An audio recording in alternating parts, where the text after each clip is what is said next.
Hi, I'm Mal from the Money Study, bringing you another episode of our Take 10 Challenge, number 64. How much do you actually need to have to retire? There's my disclaimer: facts, figures, information only. It is not advice. So, ASFA is the Association of Super Funders. They put out this information every quarter. And they are suggesting in this recent one, well, I say recent, it's December 2023, that a couple requires $72,148 and that 19 cents to have a comfortable lifestyle in retirement. Now, I'll explain what a comfortable lifestyle means in a minute. They're saying that a single person needs 51, so you can see there it doesn't take twice as much money for a couple to live as one single. So 51,000 there for a comfortable lifestyle. Modest lifestyle, net we're sort of 32,000 for a single, $46,000 there for a couple. Now, of course, this is a standard across Australia. Now, do you live in North Shore, Sydney? Do you live in Wagga? I mean, nothing against Wagga. But you can understand that the cost of living would be vastly different in various places in Australia. And so hence the standard is, I say, an Australian standard, and it probably may not have anything to do with what you need in retirement. I've had clients who are getting more than 300,000 a year, and it's still insufficient. They can't live on, 300,000 a year.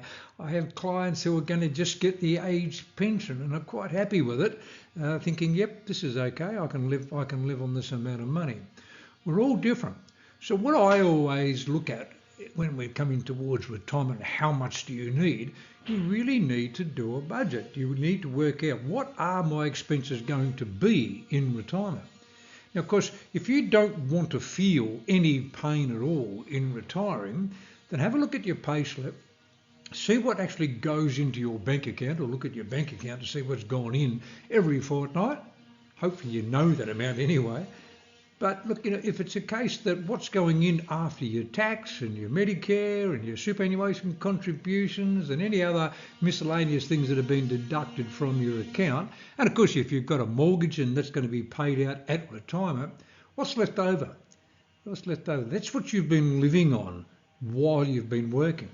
If you can get a retirement income anywhere near what you're getting by working in net terms, remembering that most of your super here is tax-free, then basically all we're looking for is to replace your net income.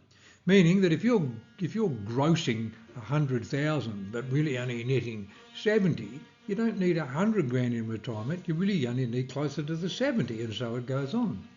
So that's the sort of, you're looking at a net figure. So this ASFA standard is just for a comparison of how you are to the average Australian. Is that useful? Well, some people, sort of look at this number and think, oh, I've got to get 72,000, and they do everything they can to get that number. But it might be completely irrelevant to their actual situation. Now, of course, even though it says you might need 72,000 a year, and we're talking, this is after tax, this is net in the hand as a couple, net in the hand. And it's also assuming that you are in good health, which can have a big difference to the numbers and money you need, and you own your own home. So obviously if you're renting, you would need to include the cost of rent on top of that to have a comfortable lifestyle, or a modest lifestyle, depending on what you're doing there. And of course, if your rent can be obviously quite expensive, this can really drag up what is required to have a comfortable lifestyle. So you're in good health, and that's for both of you if you're a couple, good health, and indeed you do have no debt. Now, of course, they're saying here that to generate that sort of income,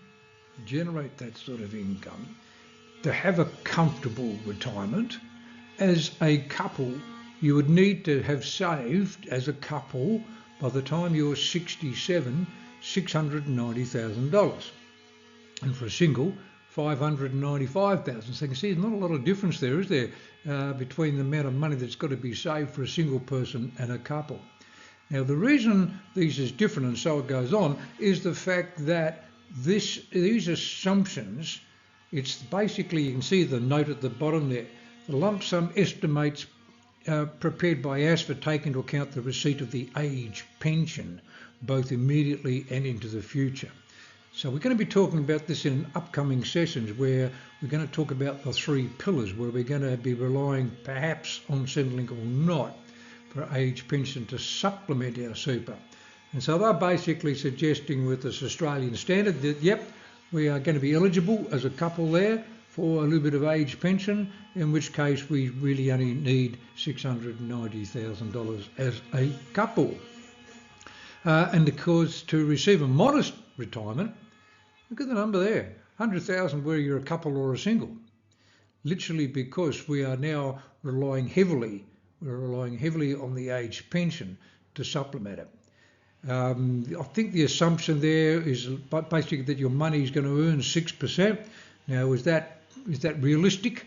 Look, possibly, probably, with a conservative style fund, with paying no tax. That's pretty much what the conservative balanced accounts have been doing in a lot of super funds over the last 10 years or so. Whether we're going to get that going forward is up for conjecture. But look, we've got to have some sort of a number. And obviously, if our investment returns are less, we are indeed going to need more money here. So it's a guide only. It really is only a guide. And I say, don't make your situation try and fit this.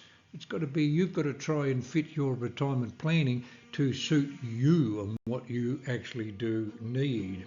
But so we will be talking about Centrelink and how this sort of helps us out in future sessions here. Now, this comfortable life standard, what does it actually include? Well, obviously it includes all the essentials things, like you've got to pay your rates and your water and your insurances and so forth. Groceries, you can afford to buy fresh food, and all our toiletries, our transport and so forth. So all the daily normal things you would expect to be spending your money on. And yep, they're talking about staying fit and healthy. So they do believe you can still afford to have private health cover. That's we talked about this in a previous session. It certainly gets expensive, and you certainly may not be able to afford to have extras on your private health, but they're suggesting you certainly can have health insurance of some form or another there, that you can afford to pay for all your pharmacy. And so I'm assuming if you're getting age pension, then yes, you are probably going to get discounts on pharmaceuticals. You're getting the Commonwealth Seniors Healthcare Card and so forth to give us discounts there on doctors and so forth.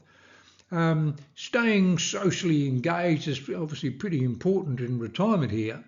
We don't want to just to be able to survive. We want to be enjoying ourselves here. So this comfortable lifestyle is suggesting that we can go to the movies, we can have streaming services, we can have day tours, we can go to the gallery, which most of those are free. So, but look, it's saying we can go to sports games and go to our local clubs and even get a haircut. Well, that's handy. It'd be handy for those people who've got hair. And of course, connecting with family so that we can indeed, have a computer, we can have our mobile phones and they're suggesting there that we can get one domestic flight a year and